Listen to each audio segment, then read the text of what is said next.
Hey, it's Glenn, and I cannot sleep. I can't sleep.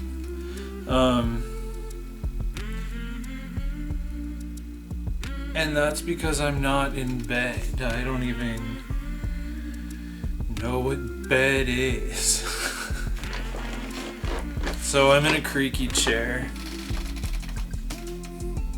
There's nothing I can do. I've given this thing a WD-40 bath. Nothing. It creaks. So I'm gonna try not to creak it throughout this here video. Oh, so how have y'all been? Thanks for being awake. The woke mob. The woke mob who watches I can't sleep videos. I mean, because if you're not woke, you're asleep, and if you're asleep, you can't watch these videos. That's the rule. You're not allowed to watch my I can't sleep videos unless you're awake. Like, if you're sleeping, you're forbidden. I don't want to hear you snore.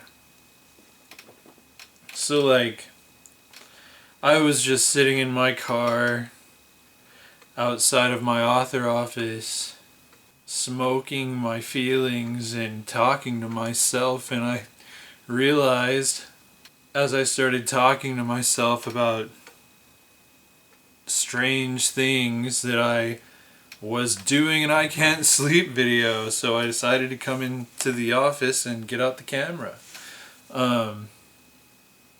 That's how I used to always do these videos. I would just be walking, like pacing back and forth in my house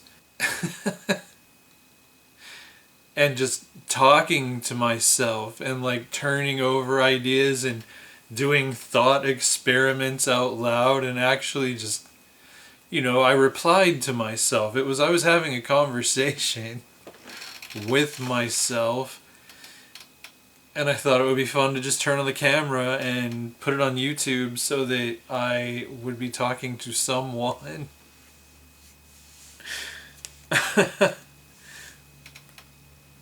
But I don't really have anywhere to do that anymore, to rev up, I guess. That's what it was. I was revving up. I was pacing back and forth and just talking to myself, and I kind of do that. I mean, I've always kind of done I can't sleep videos that way. When I'm just going nanners in my conversations with myself in my house, I just turn on the camera.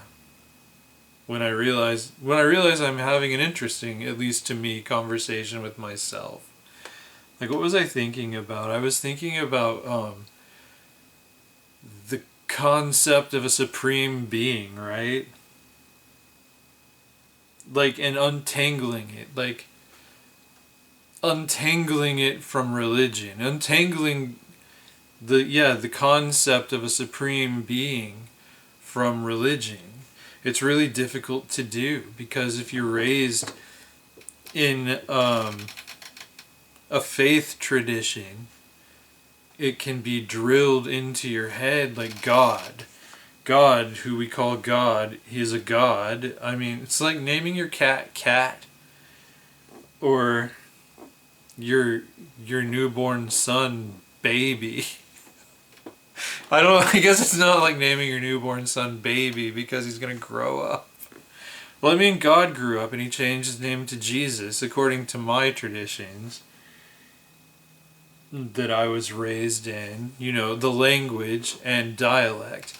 I mean, that's really what it is. Like, religion is a language for discussing the great mystery, and you're like, if you're a Christian in a different denominations, those are different colloquial accents or something, like they're slightly different dialects, right? But same language. It's like, maybe Methodists are American and Catholics are British and Baptists are Irish, which I mean, just I'm thinking like, different ways of speaking the same language. Like fairly distinct, like those are all English speaking countries. And they all have very distinctly different ways of speaking English. That's what denominations are to any particular religion. If it's broken into different schools of thought, different, like some completely different ideas about the meanings of things,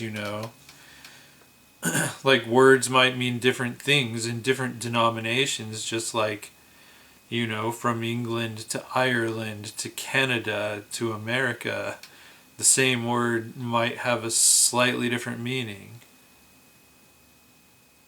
But it's not hard to learn that. Like, I always get irritated. I hate reading American translations of British books, like English books, like the freaking the Narnia, the Lion, the Witch, and the Wardrobe, that whole series. Like, I don't want the British way of saying a thing to be corrected into the American way of saying a thing, because you're taking away the authenticity. We can figure it out. We can, like, if we can understand different accents and such from state to state in this country, which can be like, from Dallas, Texas to Louisiana, anywhere, there's a very different sounding English. And like, different regions have different words altogether here and there in the United States that they use different ways. And I think it's becoming less so because of social media, but that's kind of globally. We're just adopting each other's words and phrases, but yeah, I mean, my point is we can understand each other. We can figure out very easily from context clues in English dialogue on English TV, British TV shows and movies and books. Like, it's so easy to figure out how this word is used differently. Like, why did they change Harry Potter and the Philosopher's Stone to Harry Potter and the Sorcerer's Stone over here? And then they released the movie under the American title, just basically announcing to the world, we think Americans are far too stupid to understand this movie if we call what they refer to as a sorcerer a philosopher. I mean, they think we're stupid. And I mean, we are. I mean, Trump is the fucking president. Rump, I mean. Sorry, we're removing his T. Her T. I'm misgendering the president. It's because I'm tired. It's been a long life. And in a particularly long week. But yeah, so if we can understand each other state to state here, we can understand each other. But anyway, I mean, all that's to say that different ways of speaking English. They have different ways of speaking the language of Christianity. And Christianity is only one language of discussing the great mystery, the potential mystical origins of our reality. If it's even mystical. Like, I don't know. What is mystical? It's just stuff we don't understand. Like, the quantum realm could be perceived as mystical. Like, just the idea, to me, of higher levels of reality. Like, like the Carl Sagan Flatland illustration where I think he was showing an apple. He had an apple, and Flatland was just a two-dimensional reality. The apple is from three-dimensional reality. Like the Flatland people have no concept of up. So this apple's up there just watching them, right? And they have no idea.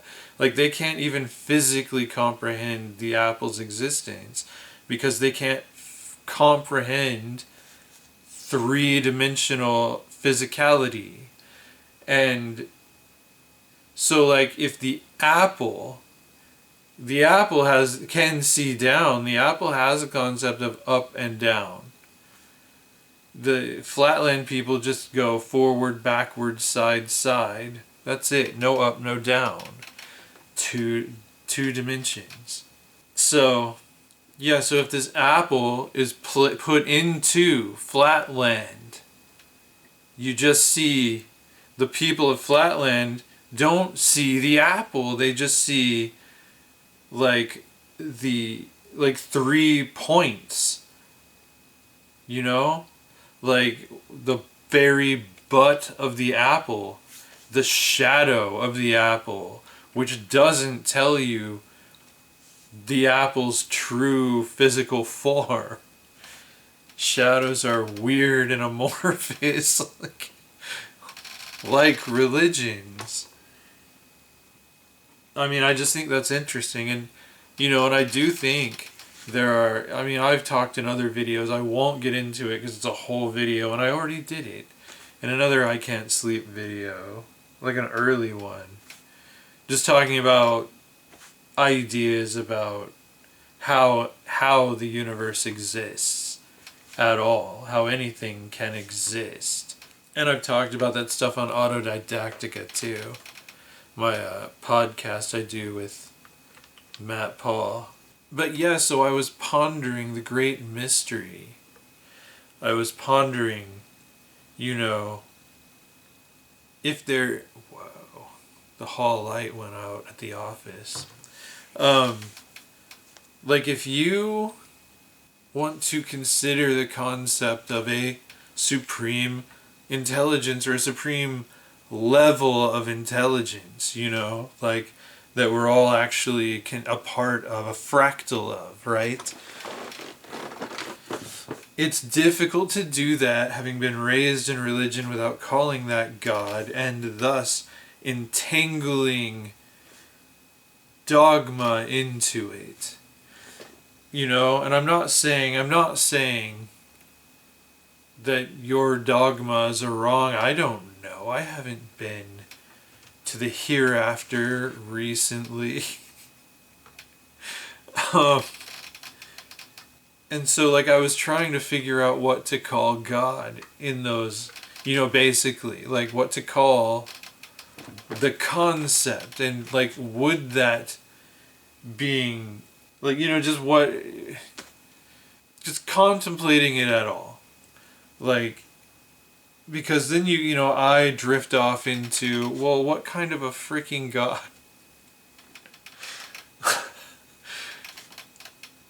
He treated the Hebrews like an ant farm, and he's a sadistic child. What kind of sense does that make? That's a very small God to me. It's a tiny God who's jealous at all, who's wrathful, and creates us in a certain way, and I don't know, expects us to be better than what he made us to be, and gets mad. That doesn't make sense, because God could just make us better, right? He could just, if he can create the universe in 6 days, he could just make us better. And so I just started thinking about stuff like that. So why doesn't he? Why is the world so cruel? The problem of evil. Like, why do animals have to eat each other? And why do some animals eat other animals alive? Like, why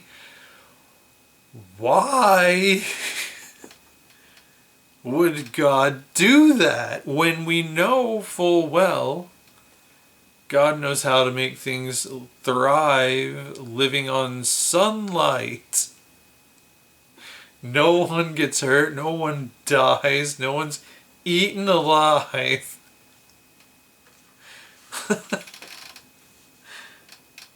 So, like, why couldn't God make us all photosynthetic? So, those nitpicks over Dogma and like I go into a whole different. I'm not really contemplating what I was trying to contemplate, and I think last night I came up with. I was just kind of going through like, well, I don't want to call it. God is a tiny thing. God, compared to what I'm trying to contemplate, the possibility of a God is a tiny thing. Like gods are characters with personality flaws. All of them. Even the ones that claim to be perfect seem to be a little bit schizophrenic. And like, the whole thing, I'm not trying to like crap on religion. That's not my point. I'm just telling you where my brain goes when I say God as a name, the lame name, God, Yahweh, that's God's actual name. So God is a character with a name that means something like I am that I am. I love that concept just for the universe itself. Because again, if God can come out of nowhere, then we don't need God to exist. Because if God can just suddenly exist without any will, then so can we. So,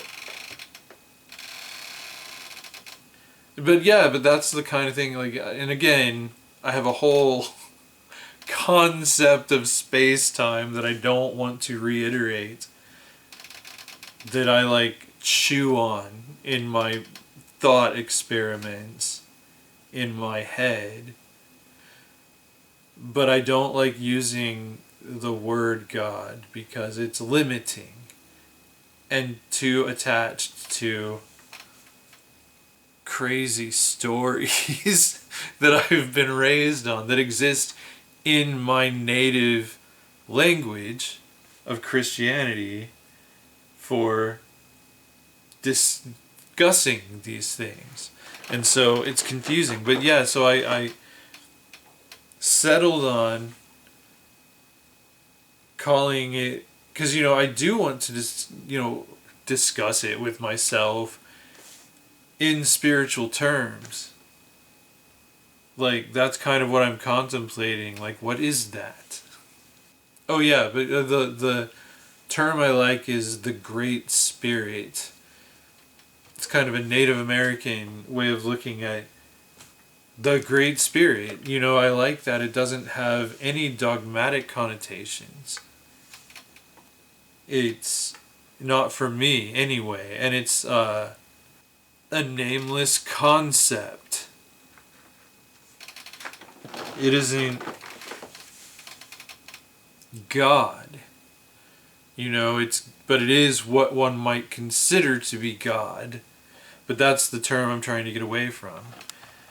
And that gave me a lot of peace. Like, it really, that's why I'm like, that's how I'm referring to the supreme being, whatever that may be, from now on. I'm going to call that the concept of the Great Spirit that we are all fractals of, I think. I consider, like, it's fun to think about things like that.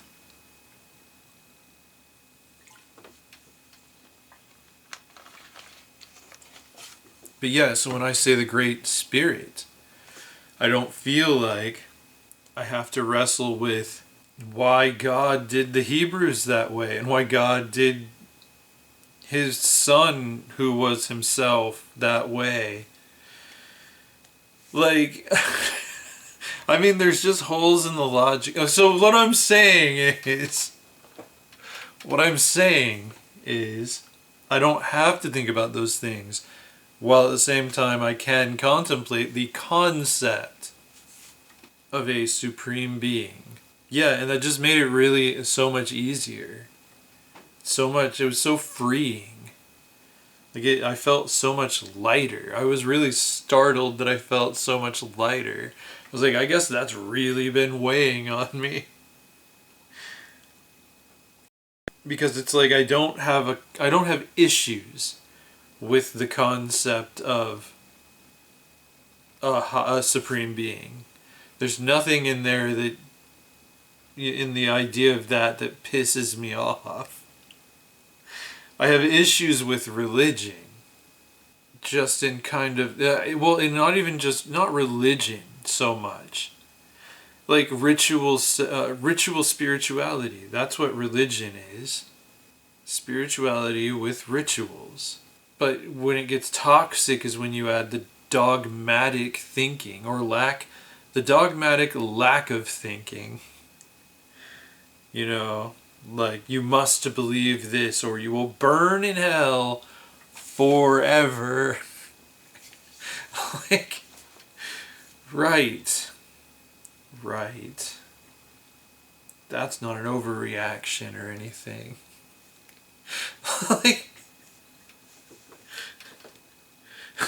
Like if Yahweh were to go to the Thanksgiving dinner on Mount Olympus, he'd be like the crazy uncle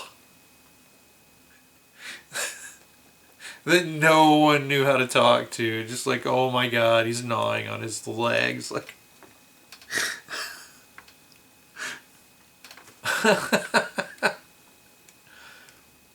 like the crazy, unshaven, ungroomed, unbathed, uncultured uncle who lives in the woods.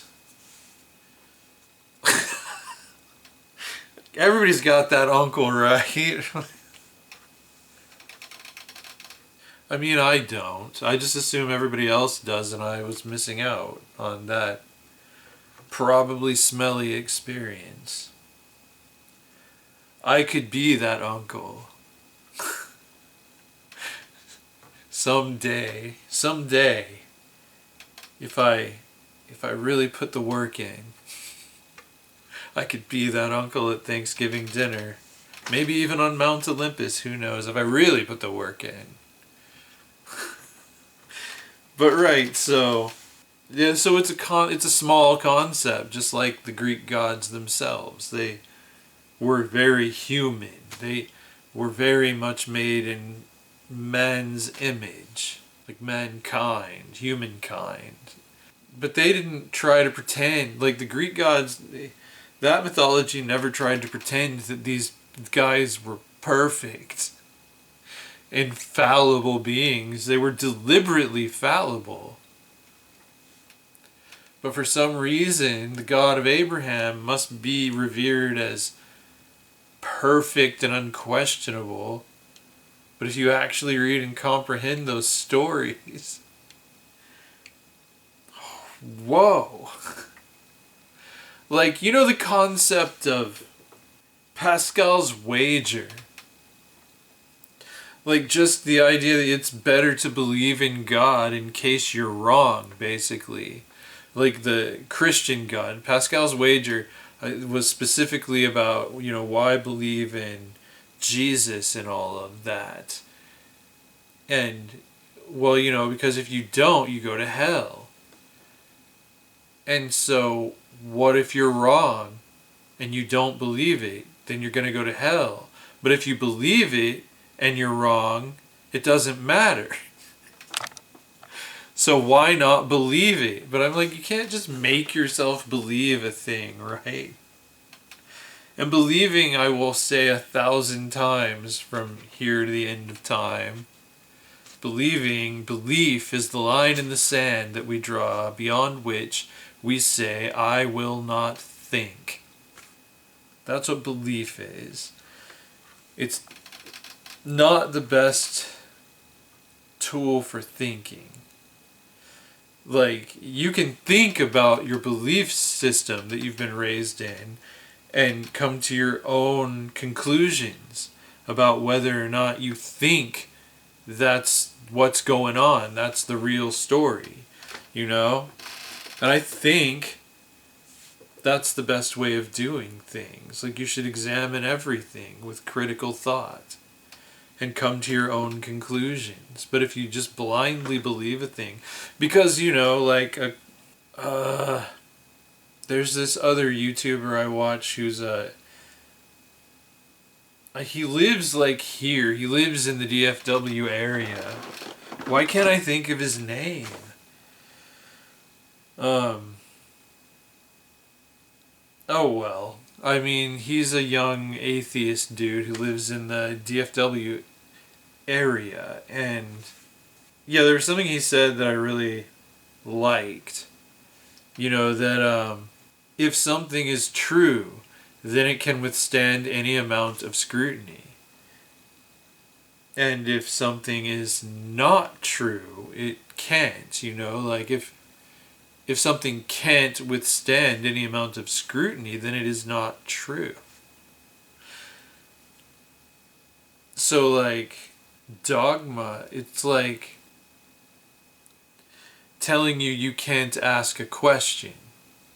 It's telling you you must believe a thing a particular way, that you are right and everyone else is wrong. You know, it's the whole concept of heresy, the whole concept of blasphemy comes from dogmatic thinking. So, once you free the concept of a supreme being from dogmatic entanglements, it's much easier to process that idea. It's much more peaceful. And that makes sense, right? Because dogma is the reason for any religious war. If it wasn't so important to believe a particular way without any evidence, there wouldn't be these wars, like, over religion. They would just be, if they were just different ways of practicing ritual spirituality, no one would get pissed off that someone does a different set of rituals in their spirituality, you know, and has a mythology to go along with those rituals. But it's like, if you do believe something like that, if you do think that these stories more or less happened, you know, critical thought will allow you to accept the flaws in the human reporting of it. You know, that it's not so much the history of God in the Christian Bible. It's the history of humans' understanding of God, or humans' ideas about God. Like, I feel like I've said this before in videos. I don't even know. I should watch my videos, but that would take a while. I think if I'm ever in the hospital, like, I'll just lie in my hospital bed and watch my own videos. It's like, there I am in better days. I don't know.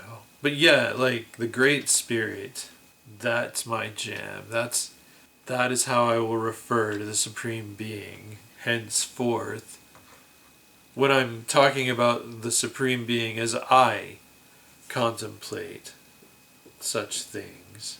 Yeah. You call it God, everyone has to argue with you because of their dogmas. Their clashing dogmas. Clashing dogmas aren't going to get in the way of the Great Spirit. You know, because I think people who call their God God and people who call their God Allah, who are talking about the same God, people who call their God Jesus, same God, you know, it's like a lot of them don't understand. They don't seem to like, I know a lot of Christians don't seem to understand that Allah is not a different God. That's the same God, the God of Abraham. You're just literally calling a rose by a different name. Like, it's the same thing. And so, I don't think if you say something about the Great Spirit that they're going to think you're talking about their God. And on any level, like conceptually or otherwise, like, and so they're not going to try to argue with you. So yeah, so I like that. And that's what I was just thinking about in my car out loud. Much to the horror of the security guards.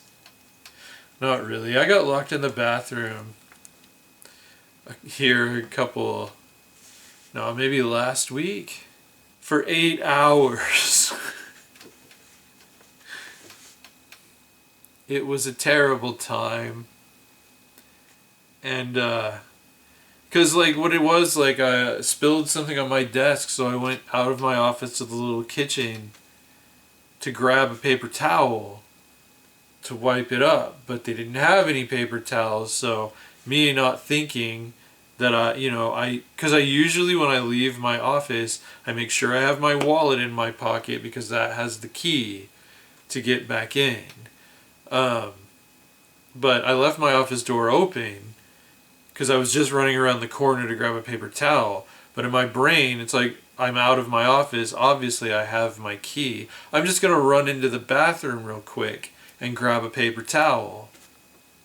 8 hours later, when I'm very upset. I mean, I was very upset. It was last Sunday night, and I was thinking in my head, I'm like, no one is going to know what happened to me. Like, no one was opening the bathroom door for 8 hours. And it was really late at night, but there's always people here just about. And, like, I heard people outside the door at one point, and I tried to get their attention. And I think they thought I was a ghost, and they, like, ran away. They just abruptly stopped talking and ran away. And I remained trapped in the bathroom. Because it's like you kind of leave a particular area of the building when you go into the bathroom area. Like, there's joint companies sharing the bathroom. So you have to have your key to get back into your side. Yeah. But, oh man, but I was thinking I was going to miss work. Like, I was going to be 5 hours late to work, just doing math in my head, like, how no one's going to come in who works here. You know, like the regular work hour crowd, the 9 to 5ers. You know, I have to wait till 9 o'clock in the morning. But I got out around 3. Because, like, I just started, like, I went into the other side of the building, but I still couldn't get back in here to where all my keys and everything were. But I just went around the places I wasn't supposed to be until I found a security guard. Like, I found their little office way in the bowels of the building. Because I didn't realize I could get in from the back without my key. I just can't. I don't know. It's hard to explain the layout of this place. It's weird and crazy. But yeah, so I was trapped in the bathroom for 8 hours.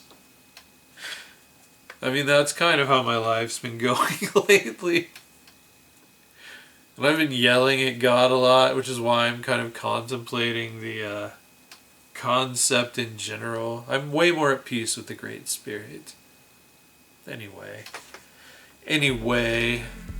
I think I've chattered on about enough for now. So I'm gonna go find a place to lay my head and hopefully dream about weird, crazy shit. Anyway, so till next time, thanks for sitting up with me.